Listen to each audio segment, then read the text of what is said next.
नमस्कार। बहुत स्वागत है आप सभी लोग का लोक प्रशासन के इस सेशन में। और आज से एक नई शुरुआत कर रहे हैं जिसके बारे में आप लोगों को सूचना देनी है, तो उसके संदर्भ में छोटा सा वीडियो है। जैसा कि आप लोगों को पता है, यूपी पीसीएस जो है 2022 की मुख्य परीक्षा आपकी 27 सितंबर से प्रस्तावित है। तो ऐसे में आप लोग के लिए एक क्रैश कोर्स जो है लॉन्च करने का प्रयास जो है हम लोग कर रहे हैं। और ये क्रैश कोर्स जो है आपको उपलब्ध हो रहा है और इसके माध्यम से आप जुड़ के अपनी तैयारी जो है 40 से 45 डेज में पूरी कर सकते हैं कंप्लीट। और एक नए तरीके से इस कोर्स को लेके आ रहे हैं। इसमें क्या है कि क्वेश्चन आंसर फॉर्मेट में हम लोग इस पूरे कोर्स को कंप्लीट करेंगे। क्वेश्चन आंसर फॉर्मेट का मतलब हुआ कि आपको मैं यहाँ पर 75 क्वेश्चन पेपर 1 के और 75 क्वेश्चन जो है पेपर 2 के उपलब्ध कराऊंगा। 75 क्वेश्चन पेपर 1 के और 75 क्वेश्चन पेपर 2 के। इस फॉर्मेट में पूरा कोर्स होगा। डेली के बेस पे 3 से 4 क्वेश्चन जो है आप लोगों के लिए लेकर आएंगे। और ये बाइलिंगुअल होगा, यानी कि दोनों ही भाषाओं में, इंग्लिश और हिंदी दोनों माध्यम में आपको ये कोर्स मिलेगा। तो चलिए एक उसकी क्या कहते हैं छोटा सैंपल आप लोग को इसका पर्टिकुलर वीडियो में उपलब्ध करने की कोशिश करेंगे हम लोग। आगे बढ़ने से पहले आप लोग को दिखा दें जिससे आप लोग को मोटिवेशन मिल जाए। जिससे इस बार मेरे जो कोर्सेज थे जो लास्ट ईयर 2021 के लिए मैंने किया था, उसमें 15 से 16 बच्चों ने एडमिशन लिया था। बहुत ही शॉर्ट प्रोग्राम था और वो सिर्फ पीडीएफ फॉर्मेट में प्रोग्राम था, इस क्वेश्चन आंसर फॉर्मेट वाला। और इसमें काफ़ी बच्चे, जैसे 6 या 7 बच्चे जिन्होंने अब तक कॉन्टैक्ट मुझसे किया है, हम लोगों की इंटरव्यू कॉल हुई है पीसीएस में, देख लीजिए आप लोगों के सामने है, ताकि आप लोगों को मोटिवेशन मिले और आप लोग को लगे कि हाँ जो है ये चीज़ें हैं। तो इस तरीके से है ये सारी चीज़ें। इन बच्चों का सबका आपके सामने मैंने दिखा दिया। इन सभी लोगों को देखिए हुआ है ऑप्शनल में, इनका 15 दिन में पहले इन्होंने कोर्स में एडमिशन लिया था और इनको इसका क्या कहते हैं लाभ मिला था। तो आप लोग भी इससे क्या कहते हैं कि मोटिवेट होकर अपनी तैयारी को आगे बढ़ा सकते हैं। उसको बाइलिंगुअल रखा गया है। इस पर्टिकुलर जो कोर्स है 45 दिन का, इसमें हम लोग करेंगे क्या कि आपको 3 से 4 क्वेश्चन बाइलिंगुअल उपलब्ध कराएंगे क्वेश्चन आंसर फॉर्मेट में। मतलब इस बार ये पब्लिक एडमिनिस्ट्रेशन कोर्स पूरा जो है क्वेश्चन आंसर फॉर्मेट में ही उपलब्ध होगा और क्वेश्चन आंसर फॉर्मेट में इसको करा के हम लोग कवर अप करने का प्रयास करेंगे। तो आगे बढ़ने से पहले आप लोग को मैं बता देता हूं कि 2 नंबर हैं। इन नंबरों पे आप कांटेक्ट कर सकते हैं अगर आपको किसी प्रकार का कोई डाउट हो तो। और एडमिशन लेने के लिए, फीस पेमेंट के लिए भी आप इस पे बात कर सकते हैं। 9453775039 एक नंबर ये है। और दूसरा नंबर जो है आप इस नंबर पर भी व्हाट्सएप और कॉल के माध्यम से संपर्क कर सकते हैं, जो नीचे लिख देता हूं मैं एक बार आप लोगों को, फिर तुरंत आप लोग बस क्लास पे चलते हैं। 7618145882 ये 2 नंबर है। इन पे आप व्हाट्सएप और कॉल के माध्यम से संपर्क करके कोर्स के बारे में और जानकारी प्राप्त कर सकते हैं। तो चलिए देखते हैं। देखिए आज का हम लोग का जो क्वेश्चन है, जो मॉडल ग्रुप में मैंने उपलब्ध कराया है, वो सेम क्वेश्चन इंग्लिश और हिंदी दोनों में इसी फॉर्मेट में आप लोगों को क्लासेस मिलेंगी, यानी कि दोनों ही मीडियम के बच्चे जो है सिंगल एडमिशन लेके उपलब्ध इसको प्राप्त कर सकते हैं। तो क्वेश्चन हम लोग का, what do you understand by ecology of public administration, comment on it's relation with other subject. ठीक है, हिंदी में है ये, लोक प्रशासन की परिस्थितिकी से आप क्या समझते हैं, अन्य विषयों के इसके संबंधों पर टिप्पणी लिखिए। अच्छा क्वेश्चन है और ये परिस्थितिकी पर सवाल 2020 में या 19 में यूपीपीएससी में पूछा गया है, तो उसी से रिलेटेड है। इस पर्टिकुलर क्वेश्चन हमें करना क्या है, हमें पहले तो बताना है कि लोक प्रशासन की परिस्थितिकी वर्तमान में है क्या, मतलब उसकी इकोलॉजी किस प्रकार की है, और साथ साथ इसको हमें जो दूसरे सब्जेक्ट हैं मानविकी के, उनसे इसका संबंध किस प्रकार से जुड़ा हुआ है। इस पर्टिकुलर क्वेश्चन में ये पूछा गया टिप्पणी वाला सवाल है। तो अमूमन ये सवाल 15 नंबर और 10 दोनों नंबर में पूछा जा सकता है, जैसा अपना यूपीपीसीएस का पैटर्न है। तो देखते हैं। In the early stage of the emergence of public administration it was seen as a closed structure, but later with the advent of pragmatic and systematic approach, public administration came to be considered as an open system which was not able to control the environment around it is related to। मतलब कहने का अर्थ है कि शुरुआती चरण में अपने लोक प्रशासन को यह माना गया कि एक बंद व्यवस्था है जो अपने आसपास की दूसरी व्यवस्थाओं से किसी प्रकार से संबंध नहीं रखती। लेकिन जैसे जैसे क्या कहते हैं समय बीता और ये समझ में आया विद्वानों को और साथ साथ थिंकर्स को, और देखा भी गया कि लोक प्रशासन पर अन्य विषयों का प्रभाव पर्याप्त मात्रा में पड़ता है और उन दूसरे के जो सब्जेक्ट है या दूसरा जो भी विषय है उसका इस पे संबंध सीधा सीधा देखने को मिलता है। जैसे कि समाज यानी कि समाज शास्त्र, तो समाज जिस प्रकार का होगा प्रशासन भी कैसा होगा, उसी प्रकार का होगा। जैसे कि भारतीय समाज जिस प्रकार का है, तो यहाँ का जो प्रशासन हो उसमें भारतीय पुट आपको देखने को मिलेगा उन प्रशासन में। मतलब जो प्रशासनिक अधिकारी होंगे वो कहीं न कहीं अपनी धार्मिक और क्या कहते हैं कि सामाजिक व्यवस्था की और सामाजिक प्रतीक को प्रदर्शित करते हुए आपको दिखाई देते होंगे, और कहीं न कहीं उनके अंदर जो सकारात्मक और नकारात्मक चीजें हैं समाज की, वो भी आपको देखने को मिलेंगी। जैसे भारत का समाज में आप देखेंगे भाई भतीजावाद प्रशासन में आपको देखने को मिलता है। कुछ अच्छी चीजें भी हैं, जैसे कि कर्तव्यनिष्ठ रहना, ईमानदार रहना, सत्यनिष्ठा, इस जो अगर नैतिक मूल्यों के आधार पर जाता है प्रशासन, तो जैसी भारतीय संस्कृति है उसी प्रकार का प्रशासन में आपको स्वरूप भी देखने को मिलता है। इसी के साथ साथ अर्थव्यवस्था का जो जैसा अर्थव्यवस्था किसी देश की होगी उस अर्थव्यवस्था का प्रभाव भी लोक प्रशासन पे आपको देखने को मिलेगा।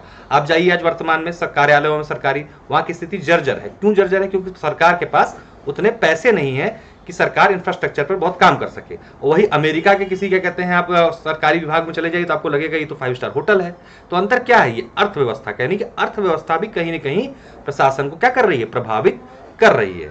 इसी प्रकार की साइकोलॉजी जैसी होगी लोगों की यहाँ की, यानी मनोविज्ञान जैसा होगा लोगों का, उसी के आधार पर प्रशासन भी संचालित होता है।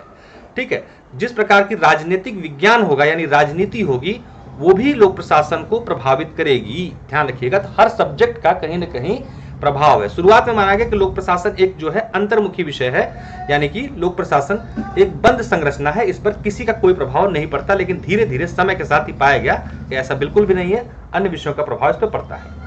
देखिए, लोक प्रशासन वास्तव में सामाजिक व्यवस्था की एक उपव्यवस्था है तथा समाज के अन्य उपव्यवस्थाओं जैसे आर्थिक, सांस्कृतिक, राजनैतिक, मनोवैज्ञानिक से अंतरक्रिया करने के साथ साथ ये व्यवस्थाएं परस्पर एक दूसरे को प्रभावित करती हैं। जैसा मैंने आपको बताया कि इकोनॉमिक्स प्रभावित करेगी, कल्चर प्रभावित करेगी, पॉलिटिक्स प्रभावित करेगी, साइकोलॉजी की प्रभावित करेगी। और ये प्रभावित कैसे करती है ये भी आपको बताया गया कि जैसा समाज होगा, जैसा कल्चर होगा, जैसी पॉलिटिक्स होगी, जैसी लोगों की सोच होगी, प्रशासन भी उसी आधार पर काम करता है। जैसे कि आप देखेंगे, अगर साइकोलॉजी की बात करें कि धार्मिक कट्टरपंथा है, मतलब धर्म को लेकर बहुत ज्यादा भारत में है, तो प्रशासन भी ऐसे मामलों में हस्तक्षेप आसानी से नहीं करता जो धार्मिक भावनाओं से जुड़ा हुआ होता है। तो क्यों ऐसा कर रहा है? क्योंकि भारत का ऐसा कल्चर है।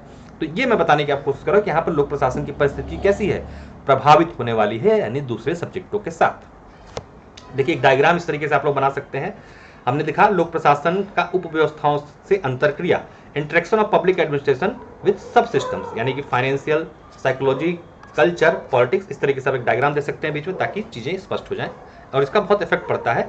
और इसी चीजों का प्रयोग करके जो है 2021 में 6 से 7 जिनका अभी तक मुझे जानकारी, हालांकि बहुत लोगों से भी बात भी नहीं हो पाई है, तो वो लोग इंटरव्यू दे रहे हैं। और मुझे उम्मीद है कि उसमें से काफ़ी लोग का फाइनल सिलेक्शन भी होगा। तो मैं फाइनल सिलेक्शन के बाद ही और लोगों से बात भी करूंगा कि किसका, क्योंकि और लोग भी अपने इंटरव्यू वगैरह में बिजी हैं, तो और मैं भी पूछा भी नहीं चाहता लोगों से। The advent of ecological approach in public administration saw public administration as a dynamic and interdependent structure with the environment around it. Thus, the environment in which public administration work and interacts with each other is the ecology of public administration. कहने का अर्थ है कि लोक प्रशासन में पारिस्थितिकी दृष्टिकोण के आगमन ने लोक प्रशासन को एक गतिशील तथा अपने आसपास के वातावरण से परस्पर प्रभावित होने वाली संरचना के रूप में देखा। बिल्कुल ठीक है, जैसा मैंने बताया कि शुरुआत में लोक प्रशासन की परिस्थिति कैसी थी, बंद परिस्थिति की थी, यानी कि एक गोले के अंदर समाहित थी। माना जाता था कि लोक प्रशासन, जैसे कि आप लोगों ने उनका सुना होगा मैक्स वेबर की जो कहानी है कि प्रशासन तटस्थ होता है, चाहे कुछ भी हो जाए हर जगह एक जैसा ही होगा। इसी बात पे उनकी आलोचना होती है ना, कि नहीं भाई ऐसा बिल्कुल भी नहीं है, हर देश का अलग अलग प्रशासन अलग अलग परिस्थितियों के अनुसार कार्य कर रहा होता है। जैसा कि बाद में FW रिग्स ने समझाया अपने थ्योरीज में, ठीक है, उन्होंने अपनी जो पूरी संरचना अलग अलग करी है, तो बताया है कि नहीं, प्रशासन हर जगह एक जैसा नहीं होता है, बहुत सारी उपव्यवस्थाओं से क्या होता है, प्रभावित होता है। इस प्रकार लोक प्रशासन जिस परिवेश में कार्य करता है तथा परस्पर अंतरक्रिया करता है, वही लोक प्रशासन की क्या है, परिस्थितिकी कहलाती है। तो कैसी परिस्थिति की, अंतरक्रिया करने वाली परिस्थिति की है हमारे लोक प्रशासन की। Being a sub system of a social system, public administration is a major social science which is closely related to other social science. In the fourth phase of emergence, public administration emerged as an interdisciplinary one, and scholars of economics, psychology, sociology, anthropology started taking interest in the subject.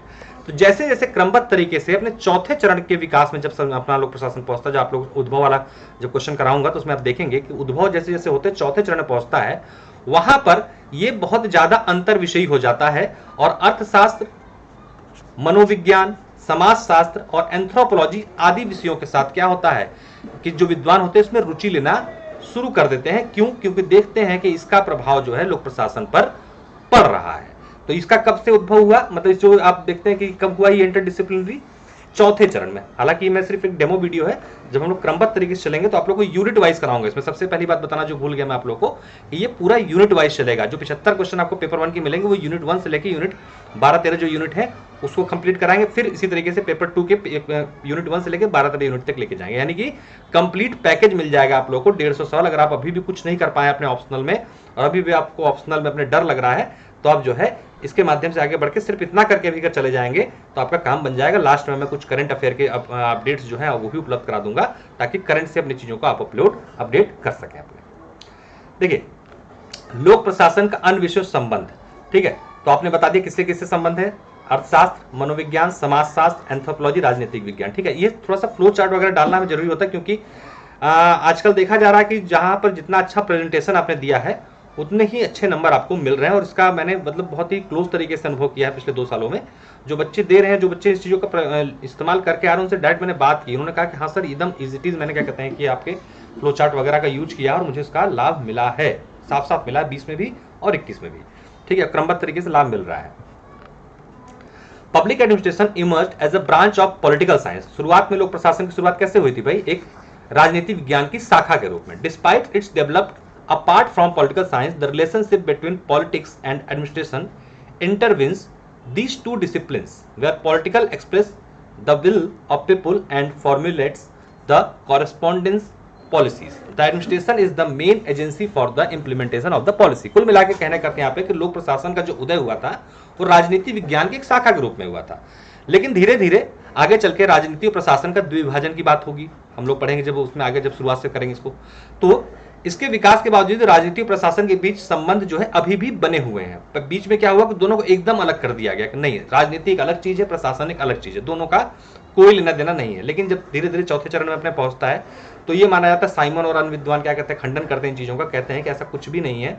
जब तक आप दोनों को साथ लेके नहीं चलेंगे, दोनों में से किसी का कल्याण नहीं होगा। जैसा कि उन्होंने बताया कि नीति निर्माण कार्य में किसका है, राजनीतिक क्या है, जो नीतियां पॉलिटिक्स बनाती है पॉलिटिकल साइंस के माध्यम से, या जो राजनेता या राजनीतिक विज्ञान के माध्यम से जो नीतियां बनाई जाती हैं, उन नीतियों का क्रियान्वयन करना क्या है, प्रशासन का कार्य है। तो ये दोनों एक दूसरे से अलग नहीं हो सकते हैं। और बहुत हद तक हम देखते हैं कि नीतियों के निर्माण में भी प्रशासक बहुत अपनी महत्वपूर्ण भूमिका निभाते हैं। क्यों? क्योंकि राजनीतिक जो लोग होते हैं उनके पास उतना ज्ञान नहीं होता है, उस तरीके से चीज़ों को टैकल नहीं कर पाते, तो वो क्या करते हैं, बस एक फॉर्मेलिटी वो करते हैं कि हाँ हम बना रहे हैं। बना कौन रहा होता है, असली में बना ये अधिकारीगण ही रहे होते हैं नीतियां। इसलिए इन दोनों को पृथक नहीं किया जा सकता और एक दूसरे का प्रभाव दूसरे पर पड़ता रहता है, ठीक है। इसको भी आपको मेंशन करते हुए अपने आंसर में चलना है।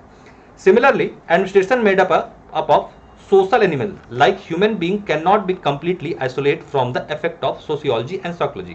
देखिए, हम क्या है, एक सामाजिक मानव है और हम ही से बना है प्रशासन। आप ही तैयारी कर रहे हैं, आप मानव हैं, सामाजिक प्राणी हैं, और आप ही अधिकारी बन जाएंगे, ऐसा थोड़ी कि आप लोहे या फिर स्टील के बन जाओगे। आप रहोगे तो मनुष्य ही, और मनुष्य का स्वभाव है कि वो आइसोलेट होकर नहीं रह सकता, मतलब वो अपने आप को काट छाट के समाज से नहीं रह सकता। निश्चित रूप से समाज का और वहां और आपके आसपास लोग जो कार्य कर रहे होंगे उनके साइकोलॉजी का प्रभाव आप पे पड़ेगा ही पड़ेगा। तो इसीलिए कहा गया कि आप लोक प्रशासन को एज अ बंद संरचना में नहीं रख सकते और इसको एक स्टील फ्रेम नहीं भी बोल सकते, क्योंकि वो भी हार्ड मास के बने हुए आदमियों का ही एक संगठन होता है। तो ऐसे में लोक प्रशासन को भी आइसोलेट करके नहीं रखा जा सकता, यानी कि उस पर अन्य विषयों का और अन्य चीजों का प्रभाव पड़ना ही पड़ना है। The study of administration from the socio psychological point of view by the behaviourist after Elton Mayo interrelated public administration with sociology and psychology. जैसा हम लोग आगे चलेंगे, अगर आप लोगों ने थोड़ा पढ़ा होगा, एल्टन मेयो ने क्या किया, बताया कि समाज में, अरे संगठन में सामाजिक पुण्य का जो है बहुत महत्वपूर्ण योगदान होता है।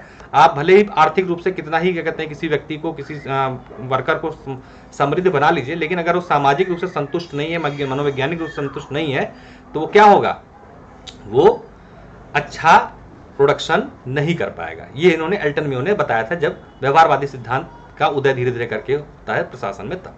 ठीक है, तो ऐसे में ये अंत में आपको कंक्लूड करके निकालना है कि हर दृष्टिकोण से हम देखते हैं कि जो इसकी परिस्थितिकी क्या है अन्य विषयों के साथ अंतर संबंधित है, इसे आइसोलेट करके नहीं रखा जा सकता, और वर्तमान में ये क्या हो रहा और भी बढ़ता जा रहा है। Thus the public administration is actually the most interdisciplinary of the sociology and it is closely related to other social sciences। समाज के साथ इस प्रकार लोक प्रशासन वास्तव में समाज शास्त्र में सर्वाधिक अंतर्विषयी है तथा अन्य सामाजिक विज्ञानों से घनिष्ठ रूप से संबंधित है।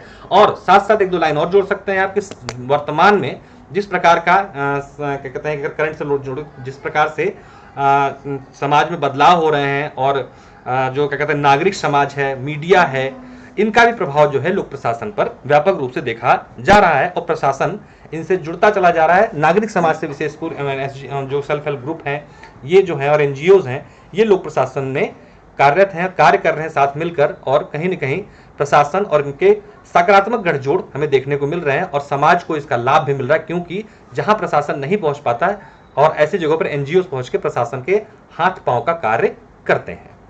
तो एक छोटा सा सैंपल था, जैसा भी आप लोगों को लगे आप लोग जो है जो नंबर है आपको दिए गए थे, इन नंबरों पे आप कांटेक्ट कर सकते हैं।